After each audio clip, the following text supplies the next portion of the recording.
Hello! Thank you for tuning into another WTF in video game price episode or video game pricing. If this is your first time tuning in, thank you very much and welcome. If you are unfamiliar with what we do on these episodes or what I do, I show you examples of people out there in the marketplaces such as Facebook Marketplace, of course, OfferUp, LetGo, Craigslist, and others. By showing you these examples, hopefully you will grasp an idea, a bright idea on how to approach you for yourself on how you want to do your personal collecting, of course, for retro video games. I have some great examples, and rather than having some outrageous prices, which I do have some examples of some outrageous prices, I also have some outrageous descriptions. Again, if this is your first time tuning into these videos, why do I do these videos? I always try to do them on kind of a significant date or a date that kind of references, goes back to something that symbolized the retro video gaming. Well, it's the middle of summer. What went on in summer back in the 80s, back in the 90s? I remember going back to my elementary school years. I used to save up money throughout the whole entire school year, and at the end of the school year, my parents would take me down to the mall and get video games. Yes, that was a time that I would look forward, not only from being off from school, but to know that I would get a new video game. That was a time that I would always look forward to. I remember getting my Sega Genesis bundle with Sonic the Hedgehog. Good times. And as a matter of fact, coming around the corner, the original Game Boy 30th anniversary. I'll be speaking about that briefly as well. And I remember getting my Game Boy for a summer as well. Of course, it came out on July. Now the examples I am going to show you are probably, some of them are a few weeks or even a few months old. These are examples and screenshots, pictures that I take from the very last video I did, which has been already a few months since then. So whether these are the current prices of the post, or whether an item has already been sold, whether the user has sold the item or revised their pricing since then, that is something that I do not know and I wouldn't know, but I bet you will get a kick out of their original asking prices. So let's jump into it. I got my laptop ready. Let's get this train rolling.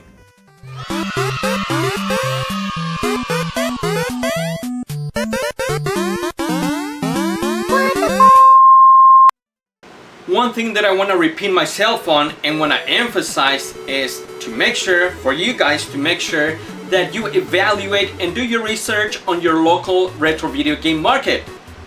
If you were to compare it to the sellers out there on eBay and Amazon, which I personally and I prefer to stay the hell away from, I'll tell you why in a minute, is that if you try to compare it an individual to a legitimate business, for someone who's running their business, you're gonna have completely different prices. Now, jumping back into eBay and Amazon, likely you will have two types of sellers there. The ones who don't know crap about the retro video game pricing, and the ones who have a legitimate business running through their sites. But these ones, the sellers, the real merchants, are people who are likely to have a markup, which is totally fine. You know, everybody has to make a profit margin, right? Of course, yes. So I will not question anyone how high they have their price tags on their merchandise. That's totally fine. Everybody runs their business any way they want to. But by showing you these examples that I have here for you, I have my laptop ready. I'm gonna try to give you an idea on how to approach your retro gaming hunt. Now, WTF in retro video game pricing, I try to target and make fun of the people who have outrageous prices. This case in particular, this segment, this episode, I have some awesome, weird, bizarre descriptions. Because obviously these people probably don't have a clue about the retro gaming market, and that is totally fine. But well, why not have a laugh while I show you some of these examples, while you try to pick up on what I'm gonna share with you, how to approach the retro gaming market. Now the first example I have here, it's not an outrageous price, But when you compare how much are you gonna commute out to meet one of these individuals out on the Facebook Marketplace, OfferUp, LetGo, Craigslist, and others that you may be familiar with, how much do you want to save? Do you really want to drain your wallet, or do you want to save as much? One year I was so broke because I didn't save enough. I would spend a lot of money throughout my school year, that one particular year, and I ended up getting a really cheap game, which I remember it sucked ass, but that's all I could afford. Back then I think it was like $20 or $30. Dash Galaxy. That game sucks ass, but hey, you don't want to be that little me, not having enough money, or not saving enough, or not doing your research thoroughly for you to save either a cent here, a dollar here, or a few dollars if you just go out crazy trying to pick the first item that's in front of your eyes when you use these marketplace selling apps. The first example I have here, it's a PlayStation 2 memory cards. To each, one of them is a third party. It's not a bad price, right? But me, as a matter of fact, I have it somewhere down there.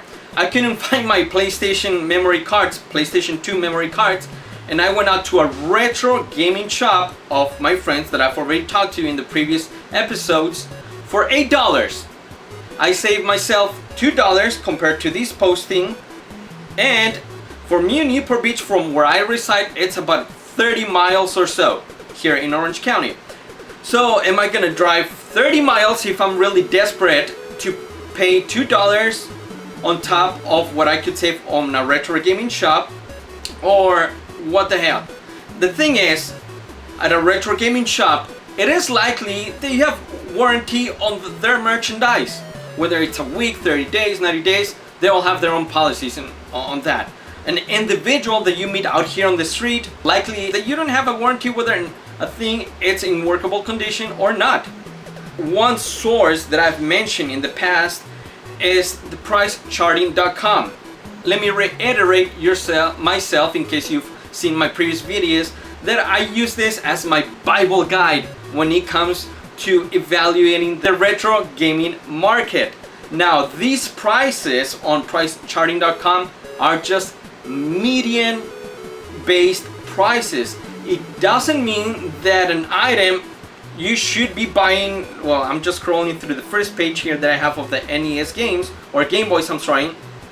It doesn't mean that if you have an original Game Boy, that I know it's somewhere around here. Where am I actually? If we click on the original Game Boy, that's averaging $33 loose price if you were just to pick it up from someone. That's the price that you are probably roughly going to, if you're willing to cash out on the $30, even $40 range. Now, I remember getting my Game Boy, one of my Game Boys, because now I have two, because the first one that I told you I bought back in my summer of my early childhood years, the screen just went all crappy, so I had to buy one at the retro video game shop for $40. That is perfectly fine. When it's averaging $33, I think a $40 mark, it's perfectly fine. Now also, one thing you have to consider is that if you go to a retro gaming shop and you find a Game Boy, just original Game Boy as is, for the sake of this conversation, you find a Game Boy for $70 or $80, that's not only is it very expensive, but when these retro gaming shops, again, you gotta consult your retro gaming shop.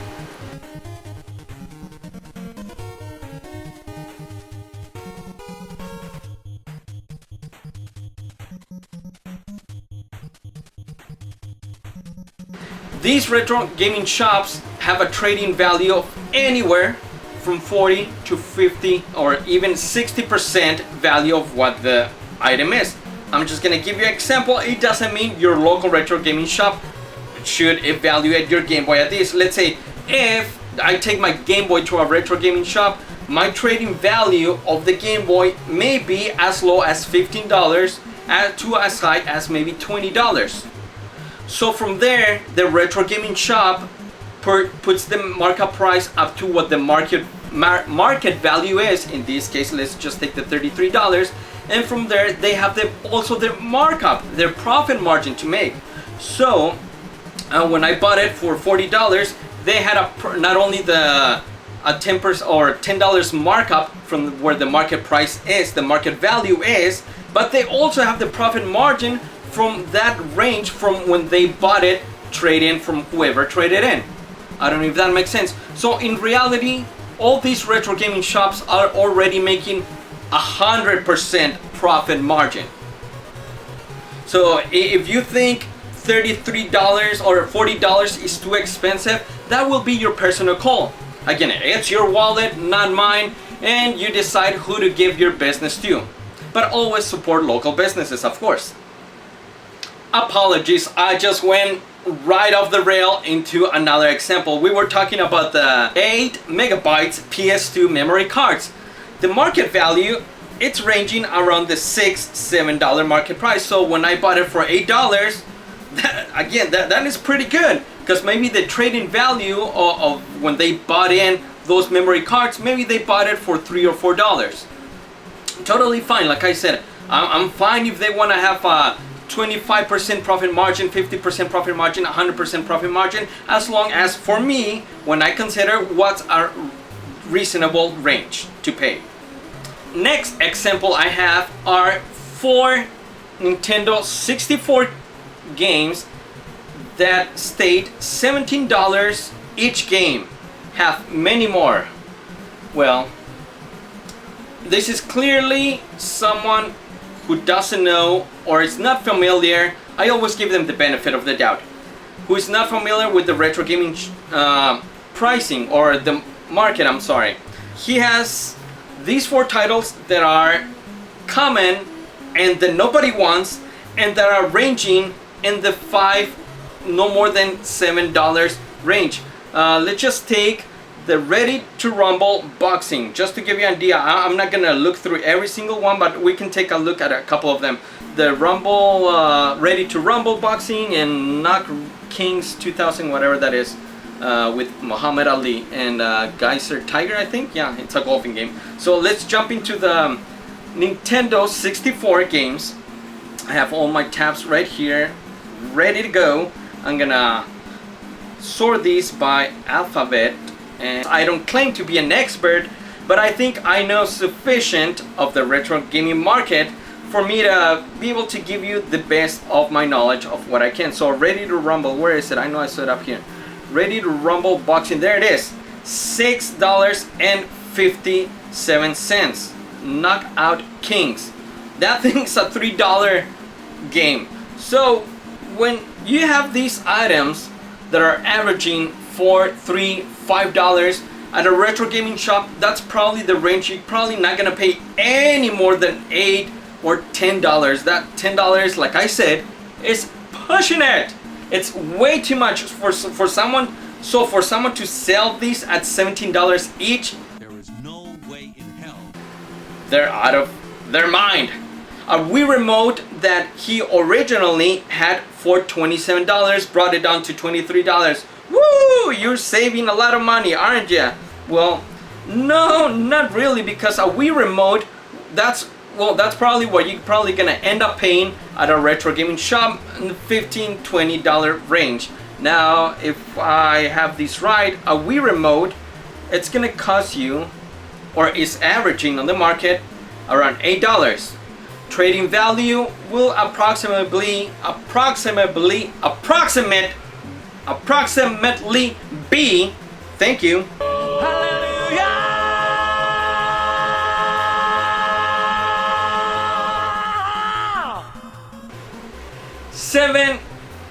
$7. I don't know, maybe they may only give you $4, $3. Oh well. So for someone to be selling these as twice as much, 3 times as much, go ahead, make your wallet, make your bank account go broke. Dumbass, you think this is 1785? Make yourself go broke.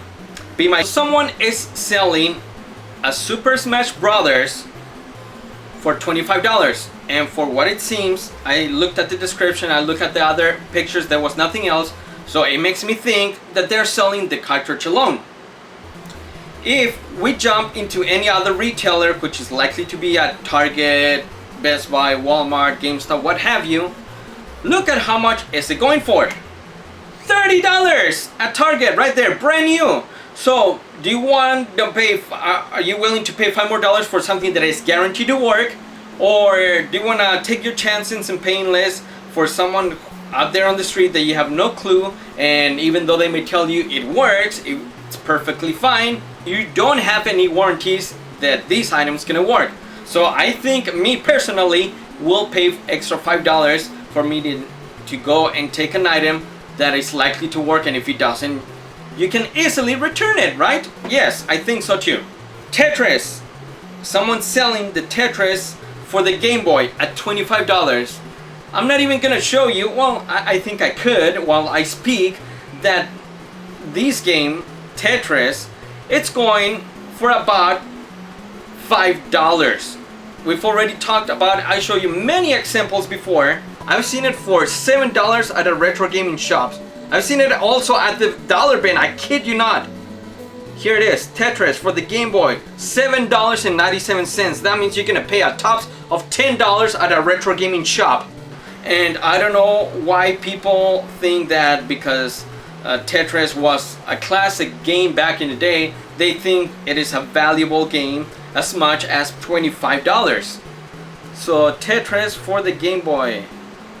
Whoa, la-di-da! It went up to $10, which reminds me to remind you that these prices fluctuate a lot on a daily basis. Last time I checked this, you should go back and check my other previous WTF videos on retro video game pricing so you can see that I'm not lying.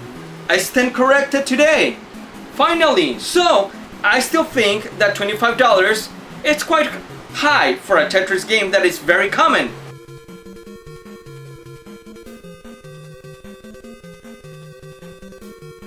$10 average price at a retro gaming shop, you're probably gonna end up paying like $15.